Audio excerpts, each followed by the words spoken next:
We are coming to the end of our exploration of Jewish history, and today's session is going to focus on the history of the modern state of Israel.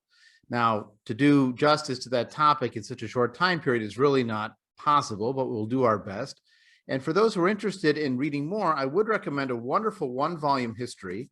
It's called simply Israel, A History by Anita Shapira.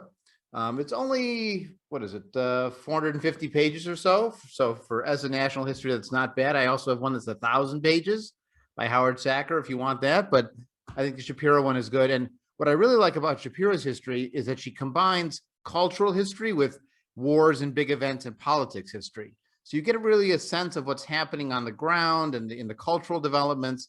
And she also will tell you what the conventional wisdom is on a particular issue, and then what challenges that wisdom and what her synthetic conclusion is of it. So it really does give you a nice rounded picture of many of the aspects of Israeli history through the modern period. This was just published a few years ago. So if you do want a good one-volume history, Anita Shapira's Israel, A History is a good place to start.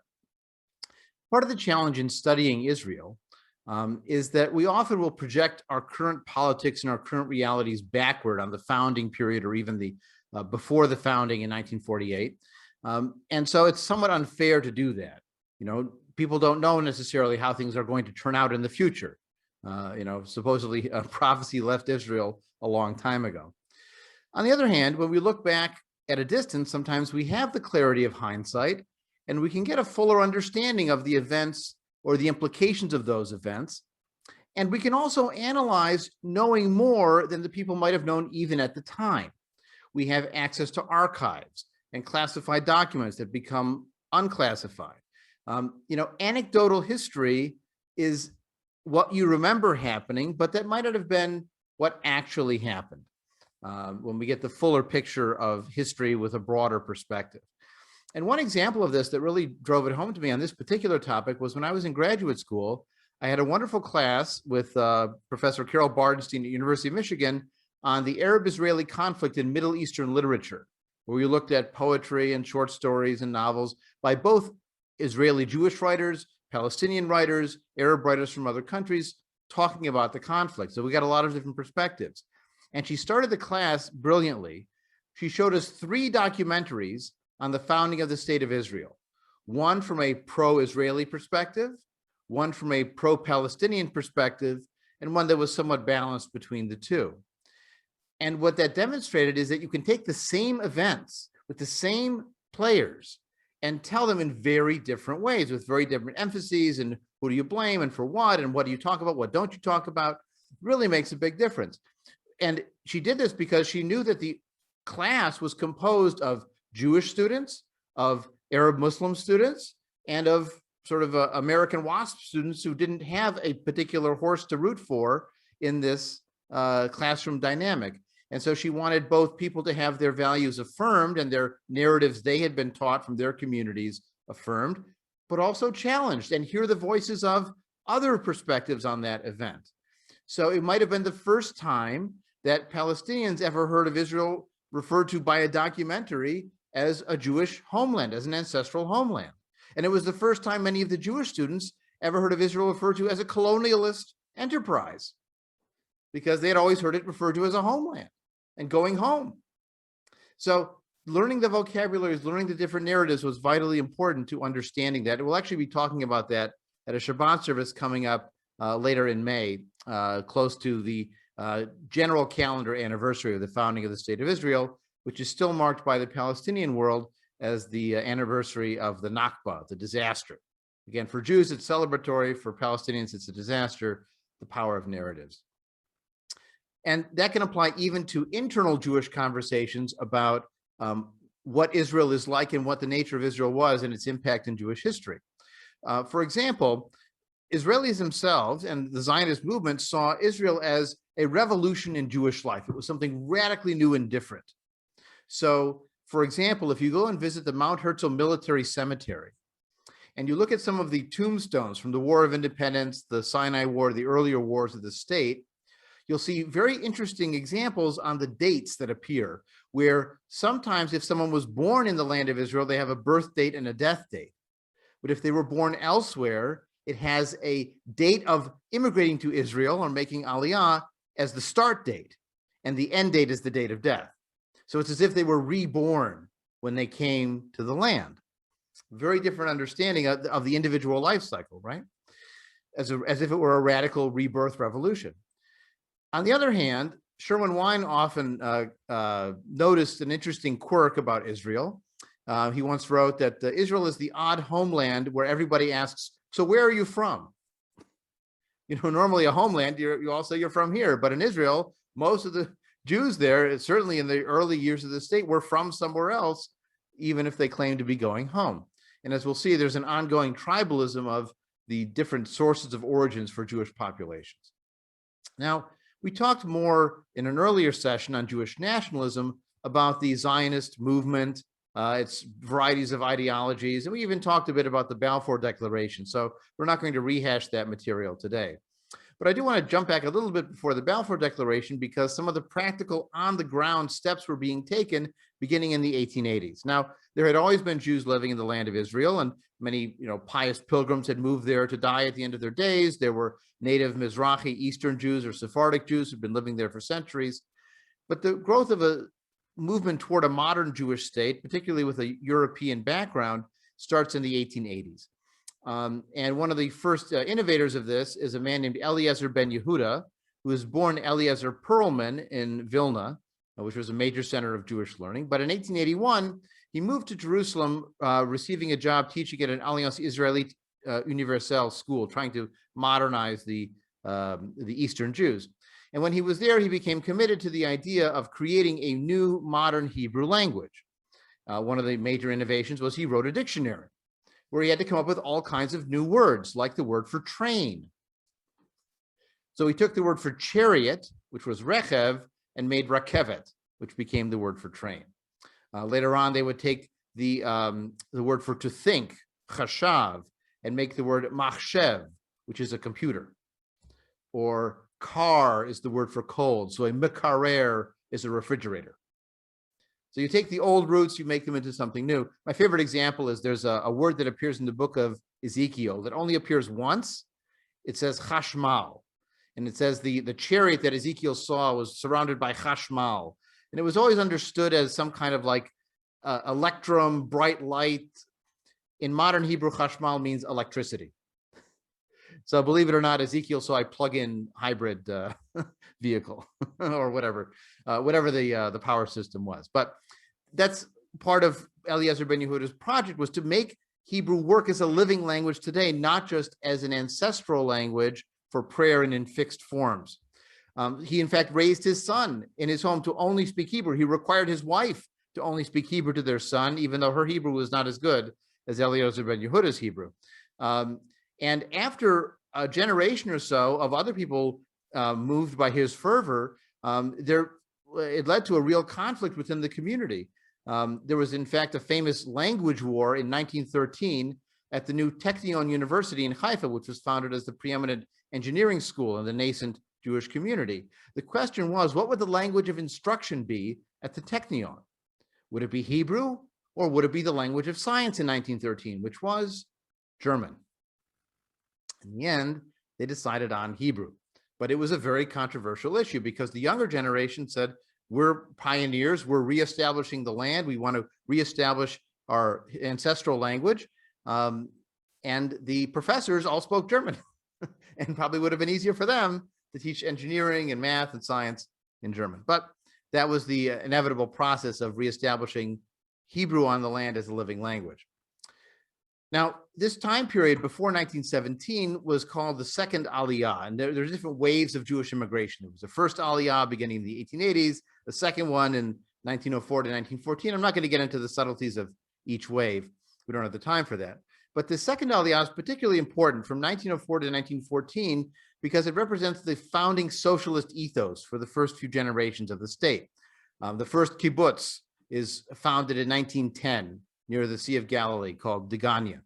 And it's part of this ideology of a kind of labor nationalism, where they're socialists, they have universal sympathies, but they also feel the need to create a Jewish state that's specifically for the Jewish people. And so they used a phrase they called the Conquest of Labor. They wanted to see Jewish farm workers on Jewish-owned land doing the work themselves. And there was also a sense of conquering yourself. You know, you would build the land and be built by the labor you were doing. You would really literally transform yourself from the old Jew to the new Jew, as we talked about before. This was also an era of kind of radical revolutionary thought in all kinds of life, all kinds of aspects of life. They imagined a radical collectivist community where there would be a children's house where all the children went to live instead of living with their biological parents. They had an ideology of gender equality, which extended from everything from women being able to wear shorts to rotating guard duty. And it was never perfect. I mean, women got assigned kitchen duty and childcare duties a lot more than the men did. So it wasn't pure gender equality as we would understand it, but it was certainly progress. And they even reimagined what it meant to be Jewish and to celebrate holidays. They were now harvesting, so they could go back to the original meaning of Pesach and Shavuot and Sukkot as harvest holidays because they were living that life cycle. They connected to the landscape because these were the places their ancestors had lived. They read the Bible as if it were a tour guide, you know, as if it were a Lonely Planet tour book, and would travel around looking for the places they read about in their ancestral literature. And they were also open to founding new cities too. Tel Aviv is founded in 1909, just outside the outskirts of the ancient city of Jaffa. So you have the founding of the roots of the state, both in the agricultural socialist ethos of the kibbutz and in the urban ethos of Tel Aviv as the new modern Jewish capital, at least at the time. So in 1917, when the Balfour Declaration is issued, giving this Zionist movement an international warrant for some kind of Jewish state, it's seen to be progress. However, as we talked about last time, that we talked about this when we talked about Jewish nationalism, the Balfour Declaration also represented the fact that the land had been promised 3 times. It had been promised once to Sheriff Hussein of Mecca, once to the Jews, and the Balfour Declaration and the French and British had promised it to split between themselves in the Sykes-Picot Treaty of 1916. So trying to meet all those promises would prove to be impossible when the British received an international mandate from the League of Nations to be in charge of the land of Israel, which they were from the time of its conquest in 1917, 1918, all the way through the founding of the State of Israel in 1948, so about a 30-year period. Now, during that period, the increase in Jewish immigration and the desire to create this Jewish state did not go unnoticed by the Palestinian population living around them. There were riots in the old city of Jerusalem, for example, in 1920, that led to the creation of Jewish self-defense units, what would become the nucleus of the later Israeli Defense Forces. And new kibbutzim continued to be established throughout the British Mandate period. What often would happen is that the Jewish National Fund would purchase land from an absentee landowner who might have been living in Damascus or Beirut. And so they purchased this tract of land. They would then show up, tell the tenant farmers, you have to leave. And they had worked that land for centuries, but they didn't have the title to it because they were tenants for an absentee landowner. And then they would build quickly a watchtower and a perimeter fence, and then gradually build up the buildings for their collective settlement. This was a major culture clash, of course. The tenant farmers were not thrilled to be thrown off the land, and were certainly not thrilled to be told they weren't allowed to work the land because Jews had to work in Jewish labor for Jewish agriculture. Remember, it was Jewish labor that was the important focus. Now, at the same time, there was a culture clash of values because these Jews coming in from Europe were modern Western Europeans. They, you know, again, their women wore shorts. They listened to European music. They ate different foods. And those are very different values from the ancestral, tribal, and more honor-based culture of Palestinian Arabs and Christians, for that matter. We have to remember as well that just as the Jewish population grows in the historic Palestine territory, the Palestinian population, the Arab population, also grows tremendously in this period because the British do what the British do when they take over a colony. They build roads, they build railroads, they build hospitals, they build buildings, and they hire people to do that work. And so the Arab population grew at the same time as the Jewish population during during the Mandate Palestine period. But the problem was, for future generations, we see this now, that the Jewish community called the Yishuv was developing its own society, its own newspapers, its own economy, and the Arab communities were developing separate economies and communities. They were not really integrated with each other, which would lead to problems later on. Throughout the 20s and 30s, more Jews immigrated. Some of them were more bourgeois, more middle class, less socialist oriented, and certainly more urban directed. In particular, the wave of immigration from Germany starting in 1933, but even before that during the Great Depression, starting in 1929, brought with it European culture. It greatly improved the academic levels of the Hebrew University in Jerusalem with all these German-trained PhD scholars. It even transformed the landscape of Tel Aviv. Tel Aviv now is actually home to one of the best collections of Bauhaus architecture to be found anywhere in the world, because Bauhaus was tremendously popular in Germany during the 1920s and 30s. Guess what happened to most buildings built in Germany during the 1920s and 30s? During the 1940s, they got bombed to pieces. So there aren't very many Bauhaus fragments left in Germany. There's a lot in Tel Aviv because of all the German Jews that moved there and built Bauhaus buildings. You can see the shifting in the socialist ethos as well, because the first hybrid community, which has some privacy and some collective use, is called a moshav. That's founded in 1921. So there you might share a tractor or share a food hall, but you also have your own private space. Your kids live with you. It's not as collectivist as the full kibbutz. And at its peak in 1931, only 19% of the Jewish population of Palestine lived on agricultural settlements. So for all the reputation of the kibbutz and farming, it was never more than 20% of the population. Most Jews came from cities, tended to live in cities, wanted to live in cities, and that's where they wound up living, or in villages. Now, again, this increased Jewish population leads to tension with the native Arab populations, so much so that in 1929, you have another series of riots, initially sparked at the Western Wall. There's a massacre that takes place in Hebron, which actually wipes out the Jewish community in Hebron until after 1967. And also the community of Savat sees a lot of violence further north. You see, the British are trying to balance two objectives, well, three objectives. One is the British always want stability. Good luck. The second objective is they want to help develop a Jewish national home, as they've promised in the Balfour Declaration. And third, the Arabs are continually demanding that they end Jewish immigration. And yet it's impossible to happen because the floodgates are open, particularly after 1924, when America closes its doors to immigration, but the push of Jews wanting to leave Eastern Europe, whether it's the Soviet Union or Poland, is overwhelming. So the Jewish population from 1929 to 1939 grew from 170,000 to 400,000. And it includes, by the way, building the port of Tel Aviv, because the Arab porters who would take you from the ship to the land refused to carry Jews immigrating into Jaffa port. So they had to build the Tel Aviv port to let Jews immigrate during this period because of a sort of informal strike for the Arab porter schlepper small boat operators. There was also a massive Arab revolt against the British from 1936 to 1939. Ultimately, in 1937, during the midst of that revolt, a commission called the Peel Commission proposes partitioning Palestine into two states, an Arab state and a Jewish state. And the Zionist movement is really reluctant they don't accept it, but they say, we can discuss it. The Palestinian population says, forget it, we don't want anything to do with this. And so it goes nowhere. And just before World War II begins, the British issue a white paper in 1939, which restricts Jewish immigration. It says you can only have 75,000 total over 5 years. So only about 15,000 coming in a year. And the Zionist response to this white paper was, well, they know the Nazis are on the march. This is 1939. And they know the British are going to fight the Nazis, which happens starting in September of 1939. So the Zionist response is, we will fight the Nazis as if there were no white paper, and we will fight the white paper as if there were no Nazis. And so they kept trying to sneak Jews in what they called Aliyah Bet, secret immigration, while they still fought with the British side against the Nazi war effort. The end result of this was, after the war and after the disasters of the Holocaust, which we spoke about in a previous session, the United Nations, newly convened, voted ultimately to partition the land into two states and an international city called Jerusalem.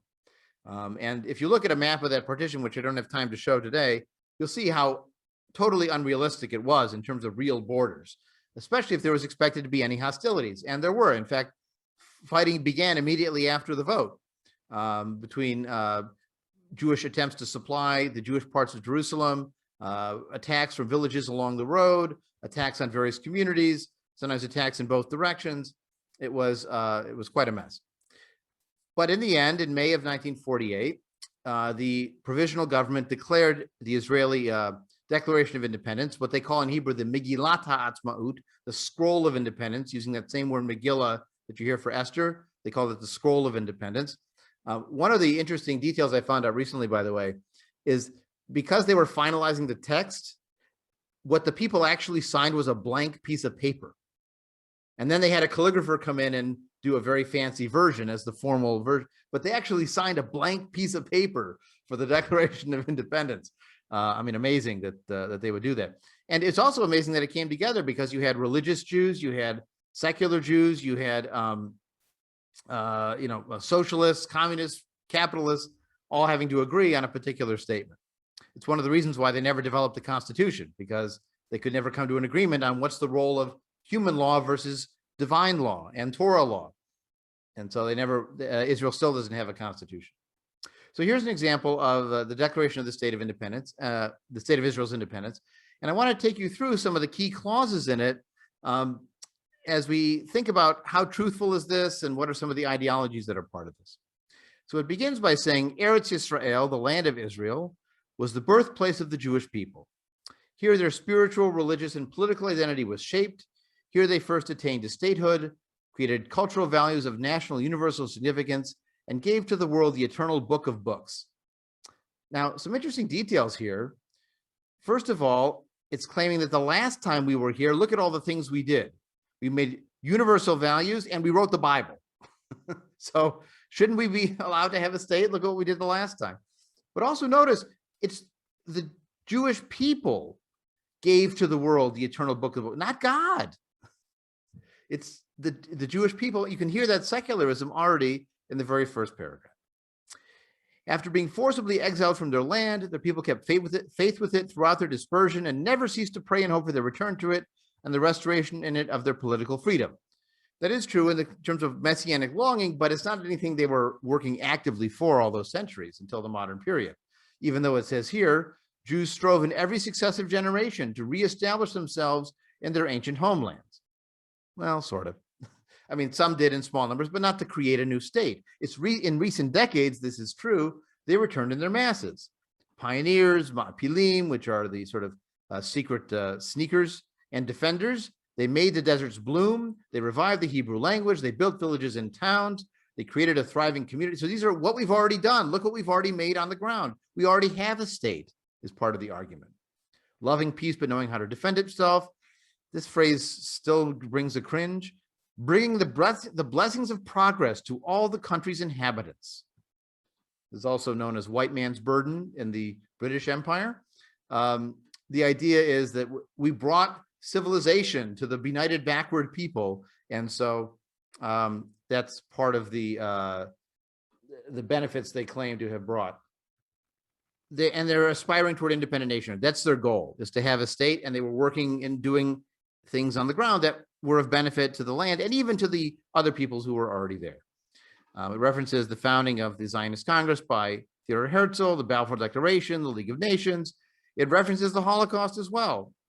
It's a clear demonstration of the urgency of solving the problem of its homelessness by reestablishing a Jewish state which would open the gates of the homeland wide to every Jew and confer upon the Jewish people the status of a fully privileged member of the comity of nations. If we are a people, if we are a nation, we need a state, just like all other real, full peoples. So that's the claim. It highlights the fact that in the Second World War, the Jewish community contributed its full share to fighting against the Nazis. There's sort of an implication there because the Palestinians actually, with the Grand Mufti of Jerusalem, were more supportive of the Nazis, as their opposition at both the British and the Jews were coincided in the Nazi agenda. And so now it highlights the vote in 1947, calling for the establishment of a Jewish state. And it says this recognition of the right of the Jewish people is irrevocable. No takesies backsies.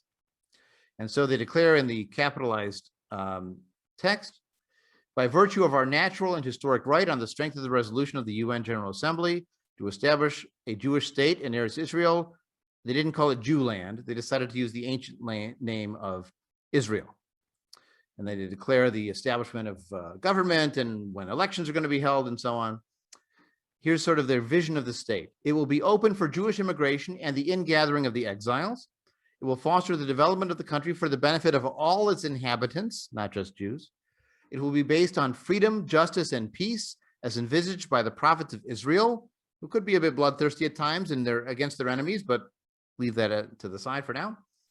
It will ensure complete equality of social and political rights to all its inhabitants, irrespective of religion, race, or sex.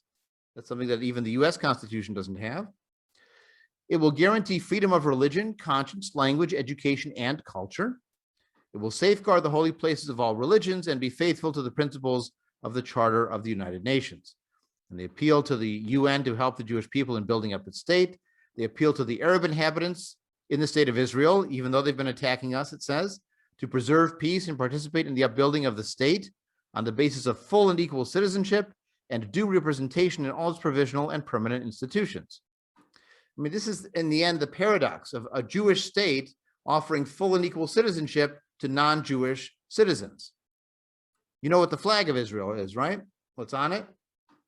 Well, is that full and equal citizenship? Well, that's in the end been a tension at the heart of Israel from the founding of the state. And they also offer to their neighboring states and other peoples an offer of peace and good friendship, to do its share for the advancement of the whole Middle East, and an appeal to the Jewish people throughout the diaspora to rally around rebuilding Israel and the redemption of Israel. And then at the end, this was a compromise language. Placing our trust in the rock of Israel, we affix our signatures to this proclamation. The religious people wanted to say, we trust in God. The communists said, no way are we going to put anything about God in this document. So the compromise was they used the language, the rock of Israel, which could be read as a metaphor for God, which is part of a traditional vocabulary, or as the rock that is Israel. And so that's how they got around it, by making it a compromise language.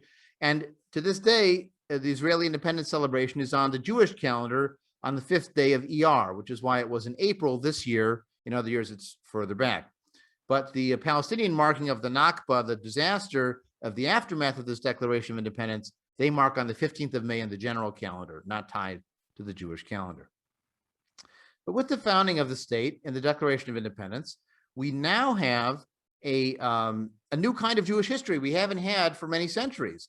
This is a history of a national economy, war and diplomacy, politics in an electoral fashion, and how do Jews treat their minorities?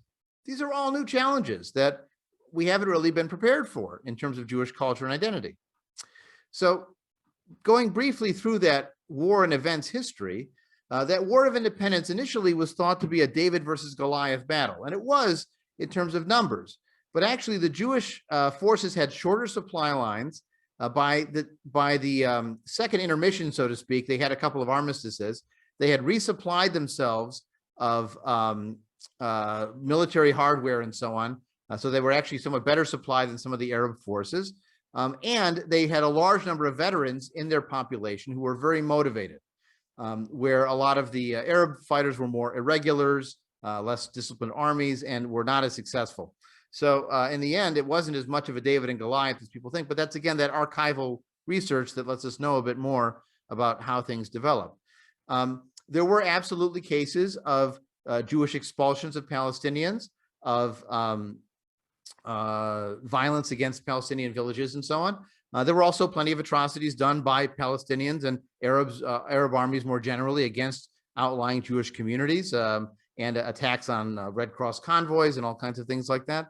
It was very brutal fighting all the way through early 1949.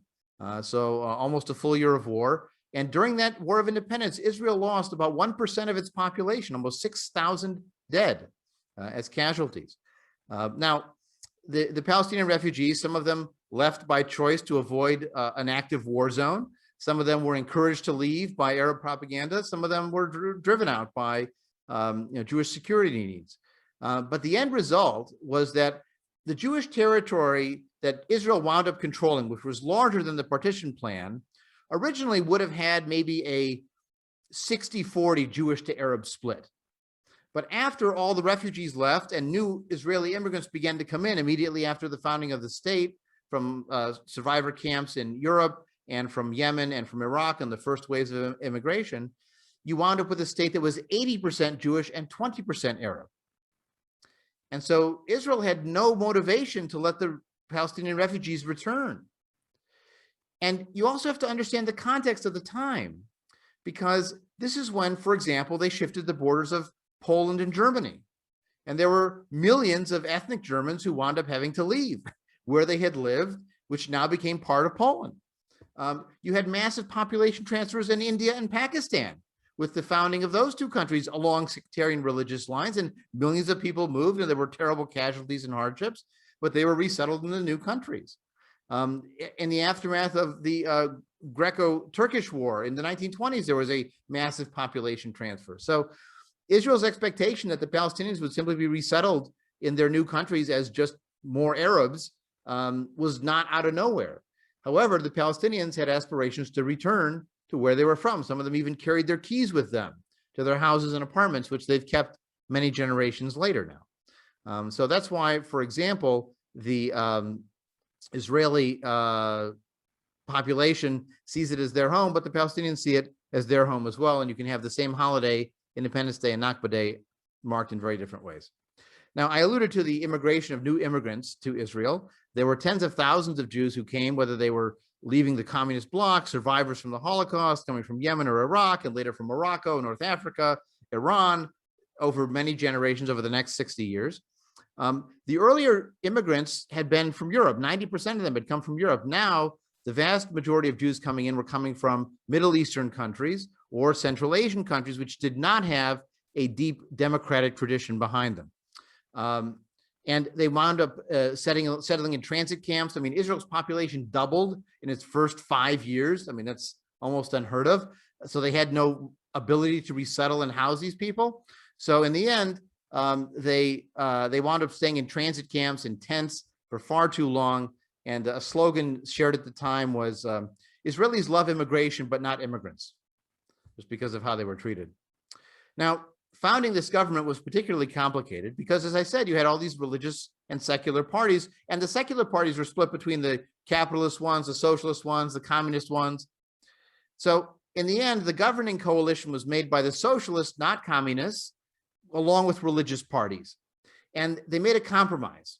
The compromise was that a certain number of students could just study and receive government funding for their religious studies.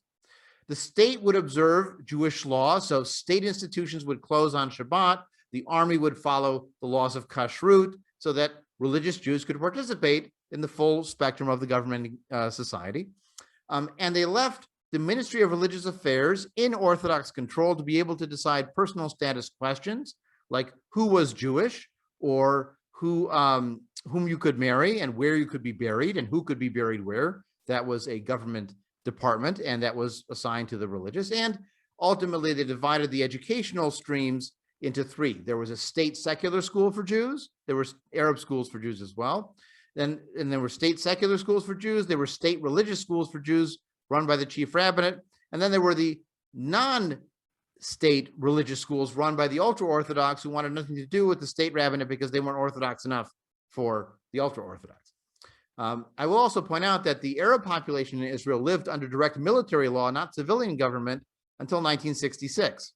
And for a long time, they didn't even field their own parties. The Labor Party or the Likud Party would have a satellite list of an Arab-affiliated party that they could then serve in the Knesset, but not necessarily have their own parties. Even to this day, an Arab-focused party has never served as a coalition partner in a governing Israeli coalition. It's being discussed for the first time somewhat seriously with the current election morass after 4 elections in 2 years.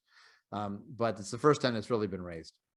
Now, the Israeli mindset in this founding generation was affected profoundly by the experience of the Holocaust. It's not an accident that Yom HaShoah, the holiday of remembering the Holocaust and also the resistance against the Nazis, and Yad Vashem, the National Holocaust Memorial, were both founded in 1953, just 4 years after the armistice ending the War of Independence. And in particular, the Eichmann trial in 1961 to 62 really revolutionized the focus on the Holocaust in Israel.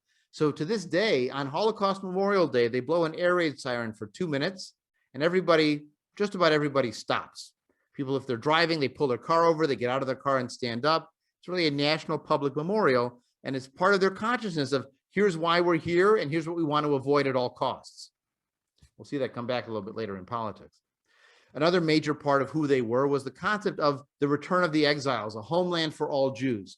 And so the law of return was passed in 1950, saying that any Jew had the right to immigrate to the land of Israel and become a citizen. Of course, that begs the question, who is a Jew? Once you say all Jews can return, you've got to decide what that means in a governmental sense.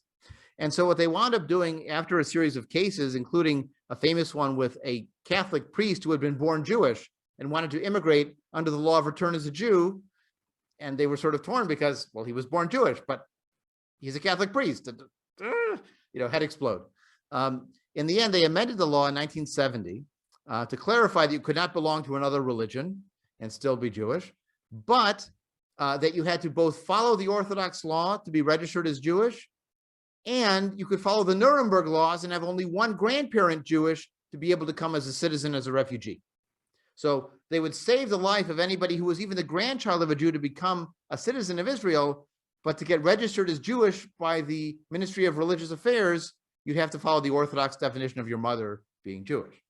So it was sort of a compromise that didn't solve the problem. We also find in this period a real emphasis on the Hebrewization. We talked about Eliezer Ben Yehuda before, but when you've got waves of immigrants coming in over and over again, you have to start all over again with the language question.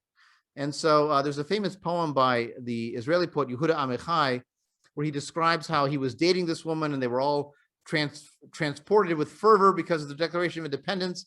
And so they went to the ministry and they changed their names, and he wound up with this grandiose Hebrew name, Yehuda Amichai, Judah, my people lives. And then she dumped him and he was stuck with his name.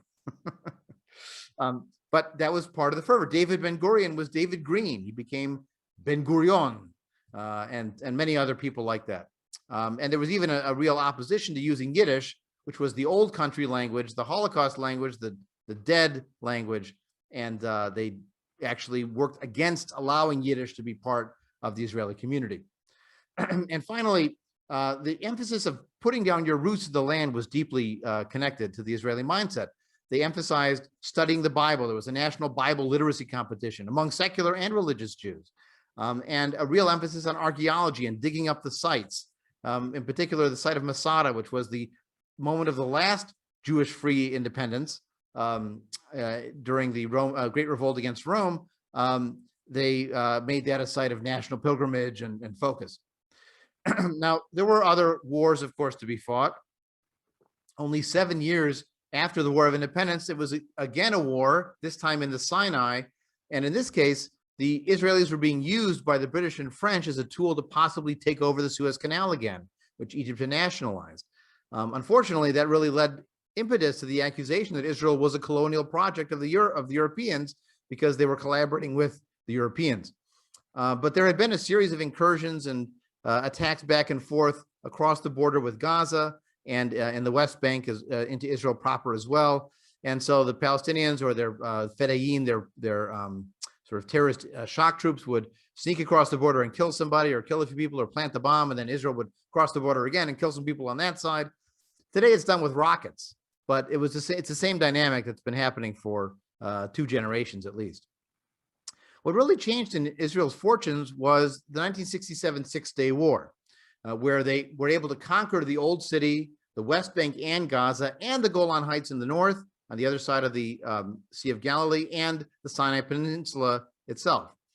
This led to something called the UN Resolution 242, which was an attempt to try to resolve the conflict. So the Security Council has concern with the grave situation in the Middle East. Thank you very much. They do not accept the acquisition of territory by war. They want everybody to act in accordance with Article 2. And so they affirm that the Charter principles require the following principles be applied. Number 1, withdrawal of Israel armed forces from territories occupied in the recent conflict. Now, territories is underlined because there's a conflict between the French and the English versions of the resolution. Because in the English version, it says withdraw from territories occupied. But in French, it says des territoires, which means from the territories occupied. So does the absence of the here in English mean they only have to withdraw from some of the territories occupied, which means they could maybe keep the old city? Or do they have to withdraw from all of the territories occupied, which means going back to the pre-1967 borders? Well, that's again, a volume has been written over that absence or presence of the word "the" in this particular clause. It also claims that you have to terminate all claims or states of belligerency, except the sovereignty, territorial integrity, and political independence of every state in the area, and the right to live in peace. Also affirm free navigation through waterways, a just settlement of the refugee problem, again, ambiguous. What does just mean? Well, that's up for debate. And guaranteeing the inviolability and political independence of every state in the area. Now, I will point out, by the way, after the independence war for Israel, in theory, there were supposed to be two states, right? A partition to a Jewish state and a Palestinian state. But what wound up happening was the Palestinian territory in the west became the Gaza Strip, owned by Egypt, and the Palestinian territory in the east, which was called the West Bank, was owned by Jordan. And neither one of Egypt or Jordan made any steps to create an independent Palestinian state in the territories that they had occupied. So the Palestinians were a nation, a people without a claim to a state until the Oslo peace process in the 1990s. Now, the hope was among Jews and among Israelis, more specifically, that after the Six-Day War, the Arab powers would be open to land for peace, at least Syria and Egypt. They would trade the territories conquered for some kind of agreement. But shortly after the war, in September of 1967, there was a conference in Khartoum, which declared the three no's: no peace, no recognition, and no negotiation. And so then Israel said, well, maybe we can make a go of it with what they called an enlightened occupation. Let's be nice, and then it'll work out okay. In the end, that was not a success because you wound up having a war of attrition with Egypt on the Sinai Peninsula, which led to consistent casualties all the way up to the Yom Kippur War. And the Palestinian Liberation Organization decided that the Arab governments were not to be relied upon. They had hoped that Syria or Jordan would get them a Palestine, and Syria and Jordan proved totally ineffective against Israel. So the Palestinians said, we have to do something else. And so they became radicalized. This is the beginning of Palestinian terror organizations. Munich and the Olympics is 1972. The taking of planes and blowing them up happens as well during this period. And there's also a growing appeal of Islamism, which says that the secular governments of Syria and Egypt at the time were corrupt and feudal and feeble, and we need the power of Islam to motivate and reclaim the land and free it. And so the Muslim Brotherhood finds fertile ground in this period, ultimately leading to the founding of Hamas among Palestinians, which is the Palestinian version of that. We also see the growth of the settlement movement, which has two motivations. One is for security. They want to follow that experience of planting the land before with the watchtowers and the territories, but also to give Israel defensible borders. But there are others who want to expand Israeli territory for other reasons. Some see it as a reclaiming of the biblical heartland and as a religious mission. These are the religious settlers. And others were always in favor of greater borders of Israel. And in fact, one of their prime ministers, Menachem Begin, would refer to the 1967 borders as the Auschwitz Borders, because it's a very short step from going back to those indefensible borders to the easy destruction of the state of Israel. Now, it's only 6 years later, after 1967, that you have the Yom Kippur War in 1973, which is a disaster for Israel. It's caused by intelligence failures and overconfidence, also because the Soviets decided to supply the Syrians and the Egyptians with surface-to-air missiles and anti-tank missiles, which takes away the Israeli technological advantage. And Israel ultimately does win in terms of casualties in the war, but it was perceived as a real loss. This leads ultimately in 1977 to a political revolution where the Labor Party, for the first time in 30 years, is swept out of power, and the Likud party takes over. This right-wing party had lost 8 elections before it won the 9th. In fact, Begin, as their head, had lost as head of the party 8 times before he won the 9th. And they were thrilled to have this greater Israel in their territory, and they were enthusiastic sponsors of greater settlement in not only the Gaza Strip in the West Bank, but even in the Golan Heights and in the Sinai Peninsula. Begin was also more open to reaching out to these Sephardic, Mizrahi, Eastern Jews who were more religiously traditional, and using rhetoric that appealed to them, wearing a kippah, a yarmulke, where David Ben Gurion would have been seen dead in a kippah, or very rarely at least. Ultimately, Begin's strategy of trying to make a separate peace agreement works, because with the saving of face that Anwar Sadat received after the Yom Kippur War, he was able to visit Israel in 1977 and enact peace with Israel at the Camp David Summit in September of 78, a peace that has survived even after Sadat's assassination by the Muslim Brotherhood because he made peace with Israel. Now, Israeli society in the 1980s was really torn both by economic upheavals and by the war in Lebanon, which was felt to be a voluntary war. There had been Palestinian incursions from Lebanon that had caused some casualties, but in the end it was seen as somewhat survivable. But Israel invading the Palestinian refugee camps and ultimately getting all the way to Beirut and trying to install a friendly government there was seen to be a step too far among many Israelis, and ultimately Israel pulled back to a buffer zone in the south and eventually withdrew in the year 2000. But they lost 670 soldiers during the active war from 78 to 82, and then another 600 in that buffer zone from 1985 till 2000. But it led to a real split in the country between those who felt that we had to support every war and maybe this war is a war too far. And in particular, there was a major massacre that took place by a Phalangist militia, which was a Christian Lebanese militia, but was sort of allowed by Israeli armed forces. And it was a civilian massacre that was unconscionable, and it really led to a crisis of conscience among Israelis. But the major change that takes place in Israel is in 1987 to 1988, and that is the Intifada, or the uprising. There were a lot of grassroots frustrations for Palestinians living in the West Bank and the restrictions they had to live in, and feeling like they were an occupied population. In the end, it led to popular revolts and stone throwing. It did lead to the founding of Hamas, by the way, which ironically received early support from Israel. They thought that the religious officials would be more compliant than the secular PLO, and they thought of it as a counterweight. But in the end, it got out of hand, definitely. And Israel became seen now not as the David, but as the Goliath, because they were the ones with the tanks and the uniforms, and it was these civilian teenagers that were taking the brunt of the crackdowns. In the end, it led to greater closures on the West Bank and the beginning of a process of replacing Palestinian manual labor, which had been a mainstay of Israeli economic development, with foreign workers from other countries who would come in and do the work that way, and again led to an undermining of the Palestinian economy. So as we enter the 1990s and coming toward the modern period, hopefully you don't have whiplash from how fast you've been blowing through this history. There was a major change that took place in 1990 because you have the fall of the USSR, which leads to a removal of the patron sponsor for many of these Arab countries, and the Gulf War in 1990 to 91, which undermines the PLO because they supported Saddam Hussein. Ultimately, it led to thousands of Palestinian workers being expelled from the Gulf states, which undermines their economy of sending back remissions of money from foreign labor, which, again, think of money transfers to Bangladesh are very popular, from Mexicans working in America, sending their money home. Same kind of thing was operating for the Palestinian diaspora in the Persian Gulf. But after the Palestinians supported Saddam Hussein, bye-bye Palestinians in the Persian Gulf. The US, after the Gulf War, pushed a Madrid peace conference in October of 1991, which did not invite the PLO, but did allow Palestinian representatives as part of the Jordanian delegation. That was a compromise the Israelis agreed to. And ultimately, the opening of those conversations led to the Oslo peace process, culminating with the handshake with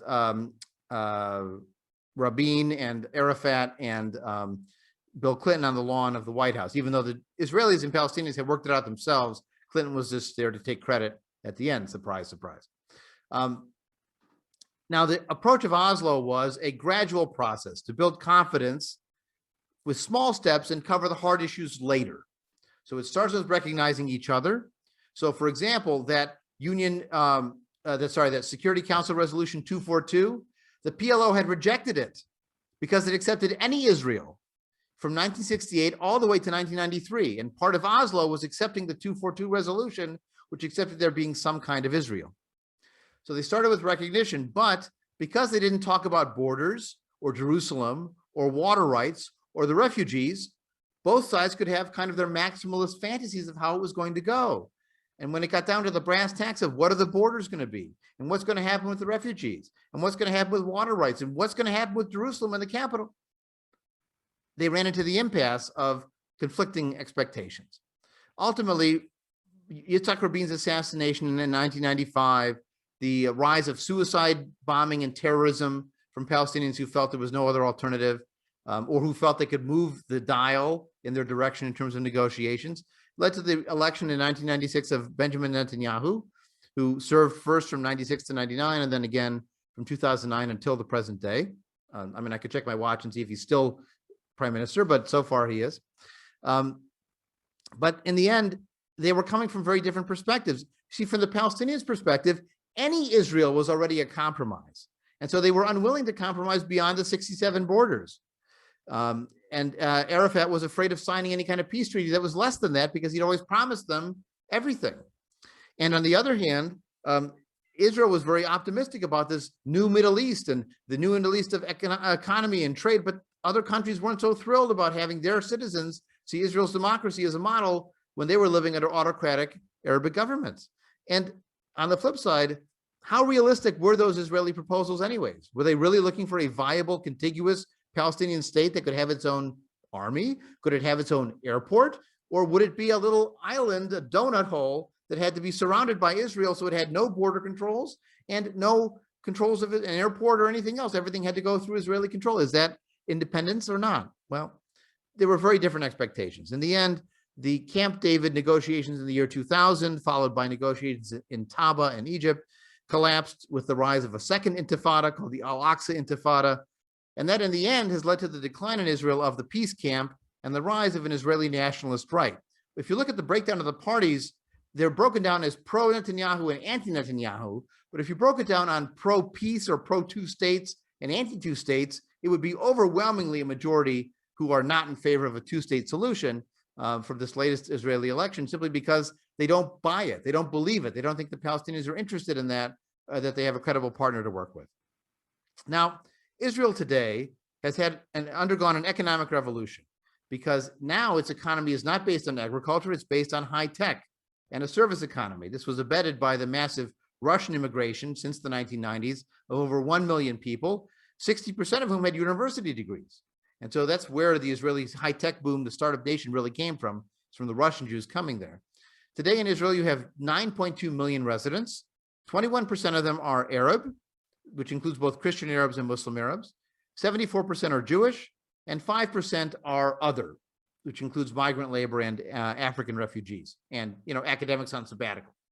Of the Jewish population that's there, 3/4 of them were born in the country, while 1/4 was born elsewhere and were immigrants of some variety.